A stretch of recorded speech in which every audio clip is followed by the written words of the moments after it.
Hello, नमस्कार सभी को। आज स्टार्ट करते हैं क्लास 11 फिजिक्स का motion in a plane chapter का एक बेहतरीन topic, scalar product of two vector को। वैसे तो ये टॉपिक आपको वेक्टर्स टॉपिक के अंडर में, वेक्टर्स चैप्टर के अंडर में मैथमेटिक्स में पढ़ाया जाएगा, बट कभी कभी आपने ऑब्जर्व किया होगा कि कोई दो वेक्टर क्वांटिटीज का मल्टीपल जो होता है वो स्केलर आ जाता है। जैसे आप लोग अभी छोटी क्लासेस में पढ़ के आए होंगे, लोअर क्लासेस में पढ़ के आए होंगे, जिसमें वर्क को बताया गया होगा, एनर्जी को बताया गया होगा, पावर को बताया गया होगा कि ये सब स्केलर क्वांटिटीज हैं।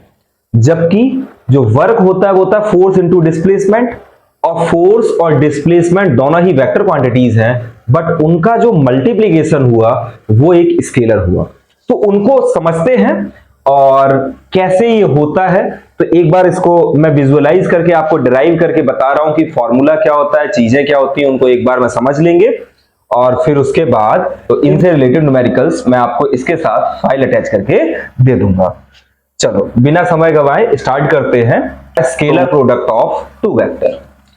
If there are two vector, मान लेते हैं कोई एक ए वेक्टर है, उसका पोजीशन वेक्टर लिया गया कि वो एक्स एक्सिस में उसका एक कंपोनेंट है ए x i cap, plus Y axis में कंपोनेंट है उसका ए वाई जे कैप, ठीक है ना, और फिर जेड एक्सिस के अलोंग कंपोनेंट है ए जेड के कैप। ऐसे करके हम अगर उसको लिखना चाहें तो ये पोजीशन वेक्टर हुए ए वेक्टर के, मतलब ए वेक्टर कोई है, उसको अगर हम कोऑर्डिनेट वाइज लिखना चाहेंगे तो किसी वेक्टर को ऐसा लिख सकते हैं। पोजीशन वेक्टर जनरली कैसे लिखा जाता है, हमें पता है कि x i cap plus y j cap plus z k cap, जिसमें कोई पॉइंट रहा होगा x y z coordinate system में। तो अगर हम ऐसे ही सिमिलरली दूसरा वेक्टर ले लें बी वेक्टर, जो कि हो आपका B x i cap plus B y j cap plus B Z k cap, ऐसा अगर कोई वेक्टर है तो आप ये समझ लेना कि इन दोनों वेक्टर्स को चाहो तो आप स्केलर प्रोडक्ट निकाल सकते हैं, हम लोग चाहें तो वेक्टर प्रोडक्ट भी निकाल सकते हैं। पर स्केलर प्रोडक्ट के लिए बताया गया कि आपको सिंपली करना क्या है कि a डॉट बी, इसी का दूसरा नाम होता है डॉट प्रोडक्ट। इसी का नाम क्या होता है दूसरा? Dot product. तो यहां बीच में क्या लगाया जाता है? डॉट लगा दिया गया, इसीलिए इसका नाम डॉट प्रोडक्ट भी है। वैसे इसको स्केलर प्रोडक्ट इसलिए कहते हैं क्योंकि इनका जो मल्टीप्लीकेशन होकर टर्म आएगा वो एक स्केलर होगा। तो वो कहा गया कि वो होता है आपका कि a वेक्टर का मैग्नीट्यूड इंटू v वेक्टर का मैग्नीट्यूड और साथ में क्या cos थीटा, ऐसा आपको एक फॉर्मूला दे दिया गया। कोई दिक्कत इस बात से नहीं। ये बताया गया कि एक किसी वेक्टर का स्केलर प्रोडक्ट ये होता है। लेकिन फिर कहा कि इसकी वैल्यू को अगर फाइंड करना है तो आपको करना पड़ेगा मल्टीप्लाई। आपको क्या करना पड़ेगा? मल्टीप्लाई। जनरली अगर हम देखें, अगर कहीं भी ऐसा लिखा होता है कि ए वेक्टर बी वेक्टर लिखा होता और इनका मल्टीप्लाई हमें करना होता तो हम यही करते बेसिकली कि ए x i cap plus A Y j cap, ऐसे ही plus a z k cap को ले लेते हम लोग और इसका मल्टीप्लाई कर देते बी एक्स आई कैप से plus B y j cap से और plus B Z k cap से। सिमिलर हम लोग यही करते कि नहीं करते? सिंपल, मतलब हम लोग यही करते या नहीं करते? करते। और फिर क्या करते हैं कि एक को पकड़ो, इसके साथ मल्टीप्लाई, इसके साथ मल्टीप्लाई और इसके साथ मल्टीप्लाई, ऐसा ही कुछ काम करते कि नहीं करते? तो इसको ऐसा लिखा जा सकता है, ध्यान देना कि ये लिखा जा सकता है ए एक्स का कंपोनेंट आई कैप का, मतलब आई कैप जो है उसका मल्टीप्लीकेशन हम कर दें एक बार किसके साथ? बी एक्स आई कैप के साथ, प्लस फिर ए एक्स के ही इसी कंपोनेंट का अगर हम मल्टीप्लाई कर दें बी वाई जे कैप के साथ। कोई दिक्कत? बोलते जाना आप लोग लगातार अपने मन में, मतलब करते जाना कि हाँ भी ये आएगा। फिर ए एक्स आई कैप का ही मल्टीप्लाई अगर हम कर दें बी जेड के कैप के साथ, ठीक है ना, प्लस सिमिलरली अगर हमने ए एक्स तो लिख लिया, अब ए वाई को लिखे अगर, तो ए वाई जे कैप के कंपोनेंट्स को एक बार किसके साथ? बी एक्स आई कैप, ठीक है ना, प्लस ए वाई जे कैप के ही कंपोनेंट में बी वाई जे कैप, किसके साथ? B y j cap. अब इधर लिखने लगते हैं प्लस ए वाई का जे के साथ, ए वाई जे कैप का ही कंपोनेंट किसके साथ लिख दें?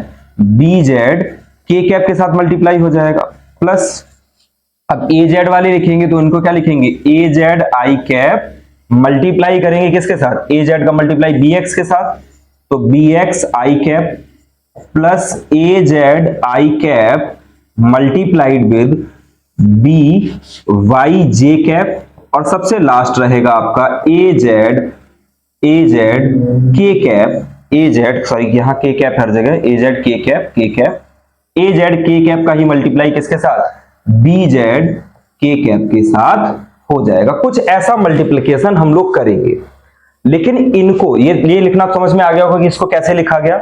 लेकिन अगर मैं आपसे पूछूं कि आपको फॉर्मूला क्या याद रखना था, ये वाला, और आई जे और के कैप जो होते हैं वो आपके होते हैं यूनिट वेक्टर, ये तो पता ही होगा, ऑर्थोगोनल यूनिट वेक्टर इनका नाम होता है। तो अगर इन यूनिट वेक्टर वाइज अगर मैं आपसे एक पेज पे यहां एक चीज करवाऊं तो मुझे बताना जरा कि अगर कहीं लिखा है आई कैप डॉट आई कैप, तो आई कैप डॉट आई कैप क्या होगा कि यूनिट वेक्टर का मैग्नीट्यूड 1 आएगा, पहले वाले का, इसका भी 1 आएगा, और साथ में cos theta, cos 0 degree, cos क्या होगा 0 डिग्री, कॉस 0 डिग्री की वैल्यू कितनी होती है, कॉस 0 डिग्री की अगर आपसे वैल्यू पूछी जाए तो कितनी होगी, तो कॉस 0 1 साइन 0 0। तो ये पूरा टर्म जो बनेगा मतलब आई कैप डॉट आई कैप की अगर हम बात करेंगे तो इसकी वैल्यू होती है 1 ऐसे।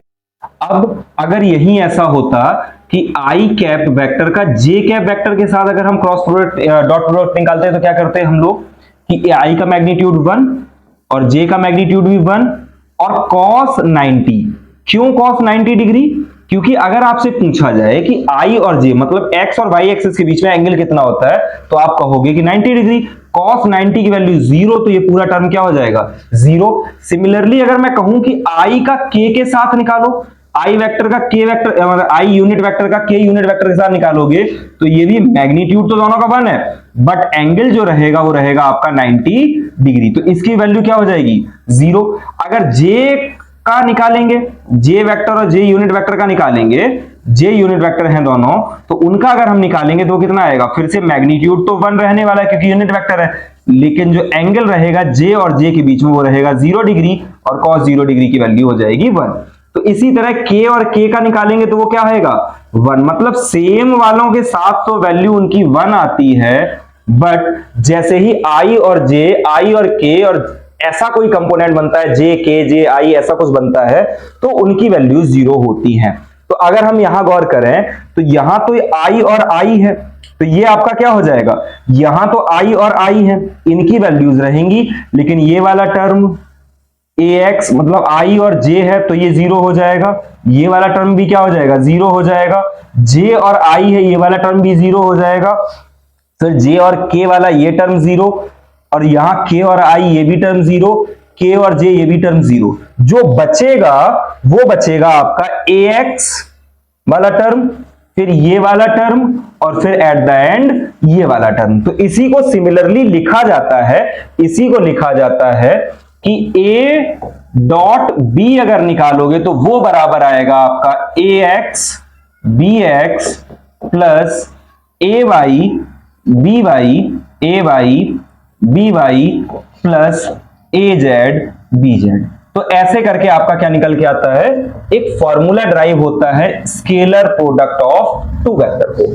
फर्दर इसमें और एडिशनल जानकारी के लिए क्या चाहिए होता है आपको कि ए वेक्टर का अगर मैग्नीट्यूड निकालना है आपको तो उसको निकाला जाता है अंडर रूट ऑफ ax का स्क्वायर, मतलब x का जो कंपोनेंट है उसका स्क्वायर करो, y का जो कंपोनेंट है उसका स्क्वायर करो, और z का कंपोनेंट है उसका स्क्वायर करो। अगर सिर्फ 2 डायमेंशन है मतलब सिर्फ 2 डायमेंशन की बात हो रही तो x और y का स्क्वायर करके आप मैग्नीट्यूड निकाल लोगे। सिमिलरली अगर b वेक्टर निकालना है तो आपको क्या निकालना पड़ेगा, under root of bx square plus by square और प्लस bz स्क्वायर, ऐसे करके आपको क्या निकालने होते हैं, इनके मैग्नीट्यूड्स निकालने होते हैं। फिर लास्ट में अगर कभी आपसे पूछ लिया जाए कि ये बताओ cos थीटा की वैल्यू क्या होती है, तो आप कहोगे a vector dot b vector upon magnitude of a vector into v vector ये आपका लास्ट होता है। तो कभी भी क्वेश्चन ऐसा आए कि find projection of a on b या b ऑन a, ऐसे कोई प्रोजेक्शन की बात आ जाए, आपसे थीटा एंगल पूछा जाए, तो आप इजीली बता सकते हो। ये होता है आपका scalar product of two vector. अब नेक्स्ट वीडियो में हम लोग जानेंगे vector product of two vector, जिसका रिजल्टेंट जो आएगा वो एक वेक्टर ही आएगा। अब इसमें अगर मैं एग्जांपल की बात कर लूं, एक छोटा सा काम और कर लूं, अगर मैं इसी में एग्जांपल की बात कर लूं कि let us take a example, अगर हम यहां ए वेक्टर बराबर मान लेते हैं, यहां ले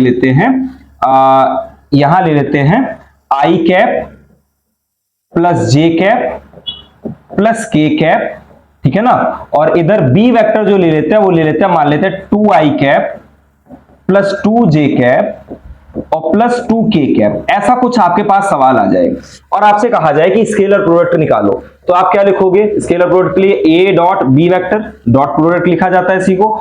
तो ax bx मतलब 1 और 2 का मल्टीप्लाई कितना? 2 प्लस फिर 1 और 2 का मल्टीप्लाई कितना? 2 फिर 1 और 2 का मल्टीप्लाई कितना? 2। ये आ जाएगा आपका 6 यूनिट्स, ये आ जाएगा 6 यूनिट्स। फर्दर अगर a वेक्टर का मैग्नीट्यूड निकालना होता तो क्या निकालते हैं हम लोग?